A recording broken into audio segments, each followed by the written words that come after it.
MISA ni adalah akronim pada apa yang dipanggil Malaysian Space Agency, iaitu MISA. Bahasa Melajunya dipanggil Agensi Angkasa Malaysia.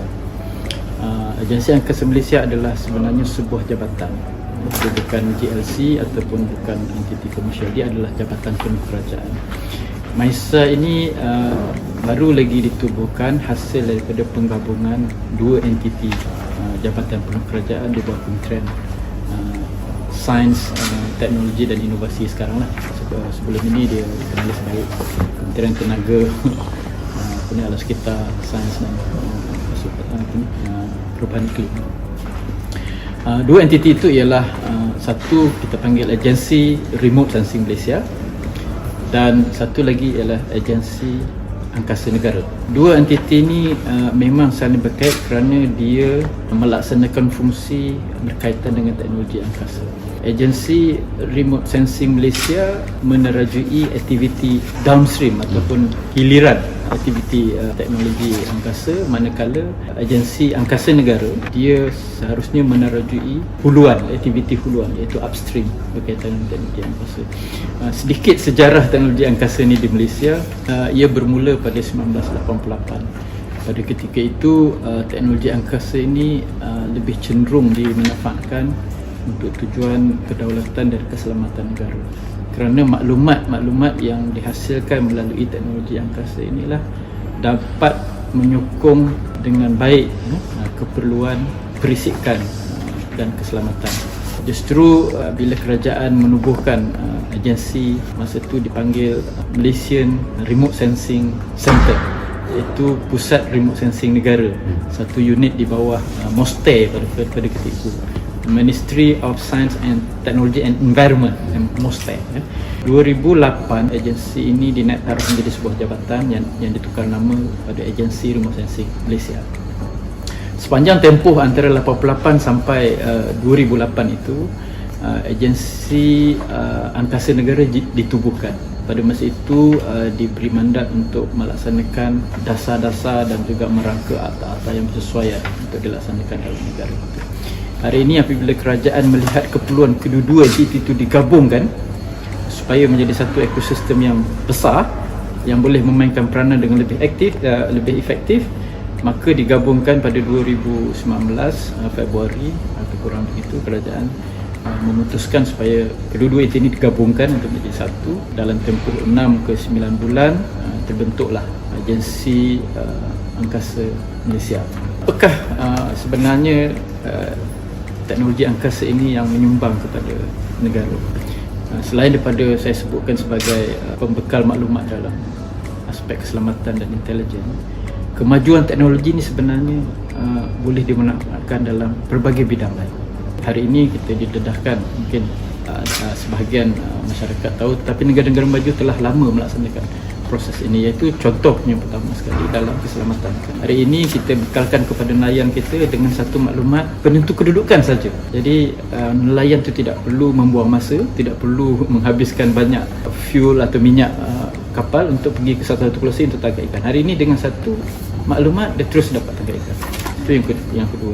Yang paling penting sebenarnya dalam penggunaan teknologi angkasa ialah dalam aspek pemantauan, perancangan dan juga detection. Detection ni bahasa Melayu macam kita dapat trace lah keadaan yang tertentu. So hari ini telah ada aplikasi yang dibangunkan bagi tujuan membantu jabatan-jabatan kerajaan. Sebanyak 40 sistem aplikasi telah dibangunkan sehingga hari ini. Ini tujuan dia adalah untuk memastikan teknologi ini dapat dimanfaatkan, digunapakai. Jadi pelaburan kerajaan dalam membangun teknologi angkasa ini dapat selarikan dengan impaknya kepada masyarakat. Ikan tu satu contoh yang saya bagi. Yang kedua saya bagi contoh ialah pemantauan 10 jelapan padi negara. Keistimewaan teknologi angkasa ini, khususnya remote sensing, ialah dia dapat mengurangkan kos dan menjimatkan masa dalam kita mengumpul maklumat. Kalau cerita pasal teknologi angkasa, saya buka keluar sikit. Teknologi angkasa ni ialah pelbagai aspek yang kita lihat. Kebanyakannya dia akan menjurus kepada penggunaan satelit yang dilancarkan di atas di ruang udara, dia melepasi 100 km ke atas ruang udara kita. Baik, satelit ini pula di pelbagai jenis. Satu satelit dipanggil satelit komunikasi yang kita gunakan, yang digunakan oleh masyarakat dunia untuk tujuan perhubungan dan juga live telecast ke TV dan sebagainya. Ada sebagai satu kumpulan satelit lagi ialah yang digunakan untuk menentu kedudukan kita atas permukaan bumi. Bahasa Inggerisnya banyak dirujuk pada Global Positioning System, GPS. So dengan satelit ni kita dapat ukur kita sebenarnya ada kat mana atas permukaan bumi. So penentu ukuran dipanggil. Dan ada satu kelompok satelit lagi digunakan khas untuk mencerap maklumat permukaan bumi. Yang inilah yang saya rujuk sebagai satelit remote sensing. Bayangkan apabila dia mencerap semua maklumat atas permukaan bumi kita ni beribu maklumat dan boleh digunakan dalam pelbagai tujuan. Tadi saya ada berkongsi berkaitan dengan 40 sistem aplikasi. Hasrat kita yang pertama sekali, bagaimana kita nak memperkukuh sistem penyampaian perkhidmatan kerajaan. Itu pertama sekali, sebab kerajaan jabatan pencegahan kena serve rakyat. Ini kepentingan yang pertama dulu sebelum kita go down kepada rakyat. Kerana jika sistem penyampaian kerajaan ini cekap dan berkesan, hasilnya ialah dapat dirasai oleh masyarakat. 40 sistem yang kita bangunkan itu termasuklah dari aspek keselamatan, kedaulatan negara, isu tandau dan sebagainya, dan kita dah bantu pertanian, padi, ikan dan beberapa aspek lagi dalam pertanian, contohnya tanaman ladang, kelapa sawit dan sebagainya. Macam mana kita nak pantau supaya satu, kos pemantauan itu kita dapat kurangkan. Dengan perancangan yang tepat, kita dapat hasilnya berkali ganda, dan ini secara tak langsung akan menjana ekonomi negara. So hari ini mungkin kita di bandar, contohnya saya bagi, tak berapa kenal pasal remote sensing, tapi tuan-tuan boleh tanya nelayan pada hari itu. Sebelum dia turun ke laut, dia nakkan data itu. So dia maknanya hari ini dah lebih kurang 60,000 masyarakat nelayan. Kita bekerjasama dengan persatuan-persatuan nelayan kebangsaan seluruh negara memanfaatkan teknologi, dan pengukuran kecemerlangan ataupun impak kepada sistem ini diukur sendiri oleh pengguna. Petani begitu juga. Saya bagi contoh ni sangat signifikan sebab selama ini kerajaan terpaksa memberi subsidi kepada petani. Ya. Tujuan subsidi itu bagus sebenarnya untuk merangsang mereka membuat tanaman padi untuk reserve negara. Tetapi berapa banyak pemantauan yang perlu dibuat, kerana sebahagian petani itu kadang-kadang dia tak tanam padi tetapi masih menerima subsidi. So dengan adanya maklumat-maklum ini, kerajaan boleh memberi bantuan yang lebih tepat. So di situ menjimatkan perbelanjaan kerajaan, malah penjimatan itu boleh digunakan untuk yang lain lagi. Itu sebagai contoh, itu tak termasuk bencana, tak termasuk contoh penolakan haram, kucuran pasir dan pembalakan haram. Itu pun kita pantau. Hanya kami bukan pihak yang menguatkuasakan. Kami salurkan maklumat ni kepada penguasa-penguasa yang itu, termasuklah cukai, kemasukan barang-barang yang tanpa dicukai melalui custom. So ini antara yang kita beri maklumat terus kepada penguasa dan operasi-operasi jabatan kerajaan, dengan harapan dengan meningkatnya kecekapan operasi kerajaan penyampaian ini, impaknya kepada rakyat secara terus kepada negara. Kita kena melihat dalam dua aspek.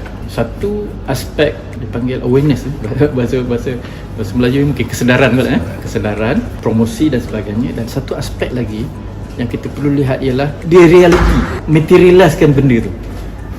Di peringkat awareness dan kata orang tu sharing the pengalaman dan sebagainya, kita ada satu entiti di bawah Musti dipanggil Planetarium Negara. Kita bersama-sama dengan dia untuk memastikan beberapa program awareness dilaksanakan. Tujuan dia pertama ialah untuk memastikan negara tidak ketandusan pakar-pakar tempatan dalam teknologi angkasa. So ini kita perlu semai daripada peringkat bawah lagi lah. Yang satu aspek lagi yang saya kata yang sangat berat untuk dimaterialiskan, macam mana kita nak pastikan pembangunan dan pengoperasian yang kita wawarkan kepada awareness ni dapat dilaksanakan dengan betul. Memang jadilah kalau kita cakap, kita tunjuk budak-budak ni ini satelit lebih kurang macam ni, tapi what is the real satellite? Real satellite yang perlu dibangunkan dan beroperasi untuk kepentingan negara. Itu kena buat. So ini memakan belanja yang bukan sedikit lah. Awareness satu perkara penting, tetapi yang ini pun satu perkara, sebab sekiranya awareness ni berjalan baik dan dia menghasilkan produk-produk, contohnya dia minat terhadap teknologi angkasa ini semakin tinggi dan universiti mengeluarkan banyak graduan yang sealiran dengan teknologi ini, tetapi kita tidak menyediakan satu ekosistem macam mana dia nak berkembang, dia nak bekerja, dia nak menghasilkan itu, saya rasa tak mencapai. Jadi dua aspek ni perlu ada, dan sebab tu kita sentiasa jalan seiring. Sebab itu hasrat kita bila kita bangun, bukan saja kita nak mewujudkan ekosistem yang baik dalam negara kita, kita juga harus ada ekosistem international yang menyokong kepada pembangunan ini. So ini berada dalam kita punya perancangan dalam World Space Week ni. Bukan saja kita nak tingkatkan kesedaran, kita tahu, tetapi bagaimana kita nak tingkatkan penerima gunaan teknologi itu. Itu sangat penting. Di peringkat awareness, saya rasa memang sedia ada lah, tiap-tiap tahun akan ada. Bulan 10, bulan 11 dan sebagainya, ya. Kita boleh baca pun sejarah dia, macam-macam sejarah dia. Tapi pada saya, bagaimana kita nak capai satu peringkat yang lebih tinggi berbanding yang sebelum ni.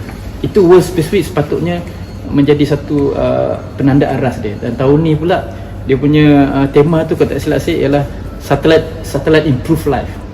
Dan ini perlu dipahami dengan tepat. Satelit is satu benda. Kita umpama macam kereta lah.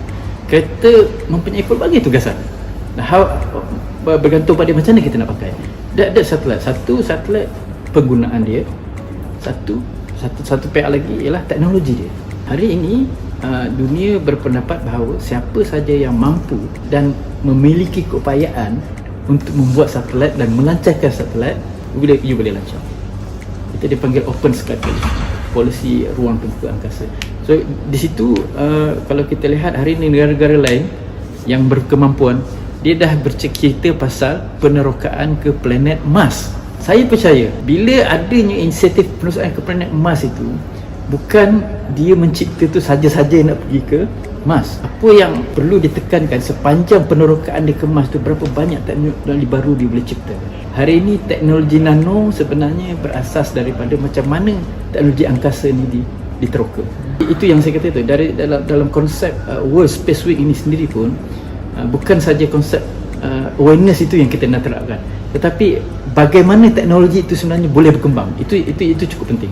Dan dia berkembang dan dia memberi manfaat kepada kita. Sebagai sebuah negara yang terlibat dalam pembangunan teknologi angkasa, kalau saudara tanya saya, dalam keadaan sekarang dengan COVID-19 ini, bagaimana teknologi angkasa boleh memberi komitmen dia?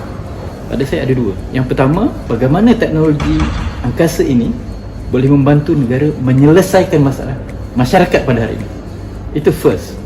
Yang pertama. Yang kedua, bagaimana teknologi ini boleh membantu negara untuk menjana ekonomi. Dua perkara ini sangat penting sekarang ni yang kita lihat. Saya boleh relatekan dengan dasar-dasar kerajaan untuk pendigitalan apa semua. Itu semua memang penting. Sebab yang pertama tadi, tidak guna kita melabur puluhan juta tetapi dia tidak menyelesaikan masalah masyarakat. Kalau ditanya apakah sumbangan dalam tempoh COVID hari ini, ada beberapa yang kita sumbangan. Yang pertama sekali dalam Ops Benteng, mengawal persepadanan negara daripada pencuruhan parti dan sebagainya. Kita bekerjasama dengan militeri untuk chart kat mana sebenarnya. Yang keduanya, kita bekerjasama dengan Kementerian Kesihatan Malaysia untuk chart kawasan-kawasan yang wabak dan sebagainya, especially di wilayah persekutuan. Kita bekerjasama dengan KKM yang wilayah persekutuan, antara yang kita buat. Dan selain daripada yang sebelum ni kita pernah bekerjasama, iaitu memantau denggi. Sebab denggi pun kita belum ada vaksin sampai hari ini, dan itu kita perlu pantau untuk pastikan rakyat kita bukan setakat terjamin lah, maknanya kita mampu membantu negara membendung daripada menjadi satu yang kes yang cukup besar lah. Selebihnya dalam World Science Week ni, kita akan bekerjasama dengan Planetarium. Kalau tuan tahu, Planetarium Negara, dia pun ada program dia 4 sampai 10 Oktober, dan pelbagai program di situlah. Dan kita lihat banyak untuk awareness tu memang tak ada masalah. Kita akan ada dengan pihak sekolah, kita ada pihak dengan komuniti, kita akan ada dengan pakar-pakar yang terlibat dalam banyak space technology. Saya ingat tahun lepas kita ada jemput salah seorang pada bekas NASA, presiden dia, untuk boost untuk meningkatkan tahap kesedaran itu. Walaupun saya ingin juga menyatakan hasrat saya supaya World Space Week ini bukan setakat celebration lah, tetapi ia mesti diukur. Ada satu tahap yang lebih baik. Maksudnya kalau tahun ini, tahun lepas kita buat, tahun ini kita nampak tak kesan dia. Contoh yang pertama, dalam wawasan 2020 dulu, kita rangkakan supaya penglibatan student kita ataupun graduate kita 60% ialah saintis, 40% bukan sains. Ya, untuk jadi negara maju ini penting.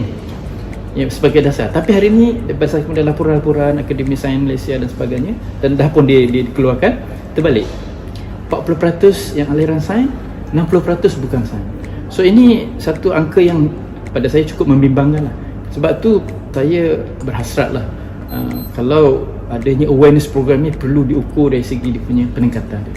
Jadi kita tahu apa aspek mana yang kita boleh tambah, atau aspek mana yang kita boleh kurangkan, atau aspek mana yang kita boleh beli fokus yang lebih baik. Okey, menyedari setakat limitasi lah cabaran-cabaran yang saya sebutkan tadi, melalui MISA yang ditubuhkan ini, kita telah merangkakan satu dasar lah, Angkasa Negara 2030 yang telah dilancarkan pada 2017. Dasar ini sebenarnya bukan saja nak memastikan sasaran kita tercapai yang 2040 tu, tetapi sebenarnya menyenaraikan pelaksanaan-pelaksanaan yang perlu dibuat untuk mencapai sasaran yang kita sebutkan tadi. Hari ini kita lihat di peringkat kanak-kanak, oleh kerana berterusannya awareness program tu, minat tu tinggi. Tetapi bila dah sampai ke peringkat menengah dan universiti, ia tidak ada kesinambungan kat situ. Jadi maknanya dalam konteks ini bukan saja di peringkat pelaksana, peringkat pembangun, tetapi mungkin sedikit sebanyak dasar pendidikan tu perlu dikemaskini dalam konteks macam mana kita nak pastikan teknologi sebenarnya kita kuasai. Hasrat kita pada 2030, kita bukan hanya sebagai pengguna. Kita nak negara kita menjadi pencipta kreativiti dan inovasi kan, dalam konteks teknologi angkasa lah. Hari ini sehingga, saya boleh katakan sehingga 2000 RMK 10, sebahagian RMK 11 pun, kita masih pengguna. Maknanya kita masih bergantung kepada negara luar untuk menyediakan prasarana, maklumat. Kita mesti ada satu untuk bukan saja kegunaan masyarakat kita, kedaulatan dan keselamatan juga.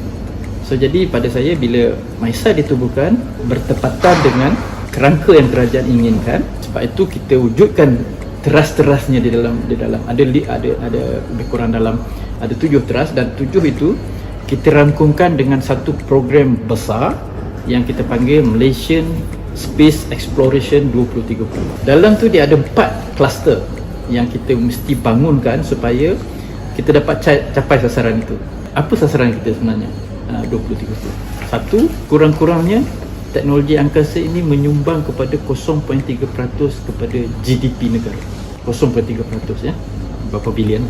Kemudian mampu mewujudkan 5,000 peluang pekerjaan baru dalam sektor teknologi angkasa. Ketiga, kita mampu menyumbang kepada 40 juta setahun income berdasarkan kepada operasi satelit dan penjualan data-data seluruh negara. Dan yang keempat, kita nak menjadi top 3 dalam Southeast Asia dalam pembangunan dan pengoperasian teknologi angkasa. This is a target kita dalam ni. Kita kena mulakan dengan pengguna, kerana kita nak meyakinkan bahawa teknologi ini memang bermanfaat. Kita tidak melabur the other way round. Kita tak buat satelit dulu lancar, lepas tu baru jaja pada orang, you pakailah. Pada saya itu tidak efektif. Kita mesti, dalam budaya Asia, biasanya kita kena tunjuk hasil untuk meyakinkan orang, baik orang, masyarakat, kerajaan ataupun pembeliau dana. Mereka nak melihat hasil itu dan impact. Itu kita dah cukup, saya rasa platform kita cukup baik setakat 2020 ini, kerana kita telah ada lebih kurang 65 agensi kerajaan yang menggunakan data ini setiap hari dalam operasi mereka. Hasilnya lah kepada masyarakat lah impaknya, walaupun langsung ke tak langsung. Kemudian aplikasi yang dibangunkan berterusan. Ya, KPI kami setiap tahun 5 aplikasi baru. Sebab tu dah terkumpul sekarang ni 40 dah terkumpul. Dan dalam konteks kluster pengguna itu, saya rasa permintaan tu telah tinggi. Dan hasrat kita bila MISA ni menjadi pemangkin kepada pembangunan teknologi ni, pada masa yang sama kita juga nak melihat industri-industri startup ni yang menyokong kepada pembangunan teknologi ni. Kena ada, sebab di situ yang menjadi punca kepada pertumbuhan ekonomi negara. Okey, itu kluster yang pertama. Kluster yang kedua, oleh kerana ada demand, kita perlu sumber maklumat yang cepat dan tepat. Selama ni kita bergantung kepada satelit-satelit luar negara. Bila ada kepentingan dia tak akan bekal pada kita lah. So jadi masa tu kita perlu. Jadi kita kena bangunkan itu, iaitu dipanggil kluster angkasa, yang mana akan melibatkan pembangunan satelit dalam jangka masa 10 tahun ini. Kemudian satu lagi adalah kluster infrastruktur ataupun perkhidmatan penerimaan data tu. Sebab ada satu peringkat kluster tadi, pembinaan pencerap maklumat. Kluster yang kedua ialah mekanisme untuk menerima tu. Yang ini cukup demand hari ini dalam global ni, sebab kalau kita lihat satelit ni dia tak mampu untuk kutip data tu sepanjang-panjang orbit dia tu. Dia nak kena kapasiti penyimpanan dia tu ada limitasi. Dan dia memerlukan ground receiving station tertentu untuk, dan ini menjadi servis yang cukup baik hari ini dalam beberapa negara. Dan yang terakhir yang saya nak memastikan kesinambungan kepakaran dan pembangunan kepakaran tempatan ialah melalui knowledge creation. Empat kluster ini, kalau you refer kepada itu, inilah yang kita rangkakan untuk tempoh 2030. Signifikan yang pertama ialah teknologi berubah. Kita lihat dulu kita tak ada handphone. Itu contoh paling signifikan kita ni. Hari ini satelit ketepatan dia lah saya ambil. Kalau untuk remote sensing tu kita suka melihat kepada resolusi dia. Resolusi ni macam ketepatan. Kalau saya kata resolusi dia 1 km, bermakna 1 pixel tu mewakili 1 km di atas bumi. So maknanya apa-apa yang bersaiz 1 km dan lebih besar you boleh nampak. Lebih kecil pada tu tak nampak. Tu 1 km saya ingat lewat 80-an ataupun baru nak naik 90-an. Masa 1994 itu dia dah resolusi dia 30 meter. Maknanya benda bersaiz 30 meter atas muka bumi dan lebih besar, you boleh nampak dalam image dia tu dan you boleh dapat dia punya maklumat. Maknanya semakin kecil semakin banyak maklumat dia dapat, semakin tepat dia punya. So jadi sepanjang tempoh puluhan tahun tu teknologi tu berubah. So mungkin yang 1 km tu mungkin sesuai untuk tengok awan dia kot sekarang ni kan. 1 km dia dah tengok apa? Tengok awan, tengok kan. In fact sampai satu peringkat nombor kenderaan tu, you bayangkan daripada 600 km di atas dia tengok. Itu yang pertama, itu teknologi berubah. Yang keduanya dari segi kemampuan elektronik dia. Elektronik itu mungkin boleh bertahan puluhan tahun, tapi ada satu yang menjadi limitasi dia, ialah kalau satelit ini dia bergerak, macam remote sensing satelit ni, dia sebab dia mencerap permukaan bumi, dia kena bergerak lah, dia ikut matahari lah maknanya. So kemampuan menyimpan kuasa dia, bateri, peralatan bateri itu tak tahan. The most boleh pergi 7 tahun. Maknanya dalam selepas 7 tahun tu potensi dia tak beroperasi memang tinggi lah. Dia jadi bangkai. Berbanding dengan satelit komunikasi, dia tidak bergerak, dia naik duduk atas orbit dan dia surf apa yang kat bawah tu. Macam GPS dia tak bergerak. Begitu juga dengan komunikasi dan GPS semua tak bergerak. So jadi kalau you bagi contoh tadi, Tiongsat is remote sensing satellite, Razaksat is remote sensing satellite. So dia bergerak, kita nampak limitasi dia tadi. Miasat 1, 2, 3 ialah communication satellite yang tak bergerak, yang tu boleh bertahan sampai 10 ke 20 tahun.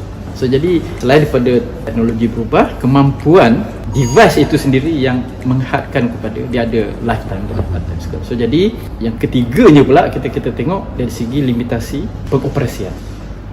Kalau dulu 20 tahun dulu satelit tu kalau remote sensing very bulky, 1 tan, 2 tan. Saiz ini memainkan peranan. Bila kita nak lancar, semakin besar saiz itu, kos melancar semakin tinggi. Hari ini communication satellite telah menjurus kepada nanoteknologi, kecil. So sekali lancar 10 boleh naik. So maknanya ialah teknologi berubah, kemampuan berubah. So, hari ini teknologi berubah. Sebab itu dalam pelaburan negara pun, mana-mana negara pun dia akan mengambil kira. So saya sebagai saintis kan, kalau kita melihat, even kalau peniaga pun, kalau dia nak melabur, dia tengok kalau dia 10% tu dia akan ada hangus dia, tapi mesti ada untung. Ini perniagaan. So jadi dalam konteks teknologi pun kita kena fikir benda tu juga. Kita tak boleh kata R&D ni sebab dia R&D kita hangus-hangus, tak boleh. Dalam negara kita MISA ialah walaupun dia R&D, tapi R&D dia mesti sukses. Kalau di universiti dia penyelidikan asas, dia akan mencipta satu metodologi baru ke apa semua, itu memang tanggungjawab dia. Tetapi di peringkat jabatan yang dikategori sebagai penyelidikan, dia kena menghasilkan satu dan kena beroperasi. Ini satu tanggungjawab. Dia tak boleh kata ni kita gagal dan sebagainya. Dan pada saya is not good lah.